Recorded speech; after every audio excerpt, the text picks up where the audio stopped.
ముఖ్యంగా డయాబెటీస్లో కొన్ని ఎమర్జెన్సీస్ అంటే షుగర్ డౌన్ అవటం.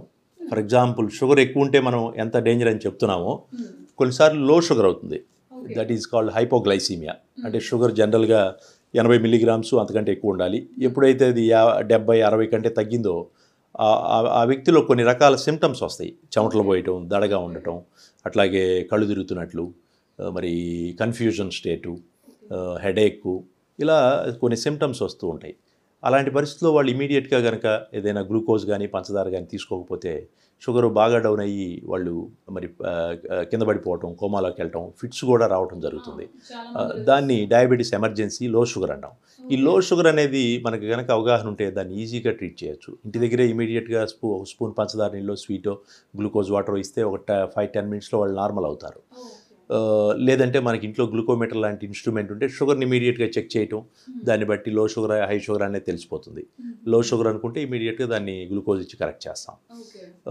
అది చేయనప్పుడు ఏమవుతుందంటే వారు షుగర్ డౌన్ అయ్యి కోమాలోకి వెళ్ళిపోతారు, అన్కాన్షియస్ అయిపోతారు కంప్లీట్గా. వాళ్ళు స్పృహ లేకుండా, మనం పిలిచినా పలకకుండా కోఆపరేట్ చేయరు వాళ్ళు. అలాంటి పరిస్థితుల్లో ఇమీడియట్గా మనకి దగ్గరలో ఉన్న హాస్పిటల్కి తీసుకెళ్ళి గ్లూకోజ్ సెలైన్ 25% డెక్స్ట్రోజ్ అంటాం, అది కానీ అది అందుబాటులో లేకపోతే డిఎన్ఎస్ పెట్టినప్పుడు వాళ్ళు ఒక 5-10 మినిట్స్లో స్పృహలోకి వచ్చి నార్మల్గా మాట్లాడే అవకాశం ఉంటుంది. సో అది ఒక టైప్ ఆఫ్ డయాబెటీస్ ఎమర్జెన్సీ. అట్లాగే హై షుగరు నార్మల్గా కంట్రోల్లో ఉండాల్సింది ఫాస్టింగ్ 100, 120, తిన్నాక 140, 160 ఆ రేంజ్లో ఉండొచ్చు. అలా కాకుండా 200, 300, కొంతమంది ఇంకా ఎక్కువ అయ్యి 400, 500కి వెళ్తూ ఉంటుంది.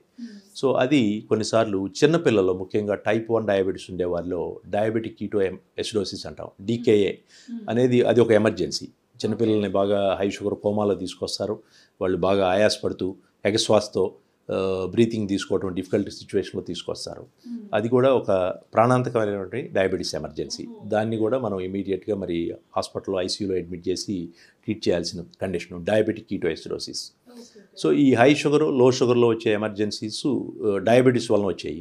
ఇక వేరే ఎమర్జెన్సీస్ అంటే చాలా ఉంటాయి డయాబెటీస్లో. హార్ట్ అటాక్స్, పెరాలసిస్, స్ట్రోక్, ఇట్లాంటివి. డయాబెటీస్ని నెగ్లెక్ట్ చేసేవాళ్ళు, అన్కంట్రోల్డ్ అండ్ నెగ్లెక్టెడ్ డయాబెటిక్స్లో దానివల్ల వచ్చే రకరకాల కాంప్లికేషన్స్ ఎమర్జెన్సీకి దారితీస్తాయి. హార్ట్ అటాక్ వచ్చి సడన్గా ఆయాసం రావటం, లేదంటే పెరాలసిస్, స్ట్రోక్ లాగా రావటం, ఇట్లా ఉంటుంది. బట్ స్పెసిఫిక్గా డయాబెటీస్లో వచ్చే ఎమర్జెన్సీస్ లో షుగర్ వలన, హై షుగర్ వలన వచ్చే ఎమర్జెన్సీస్.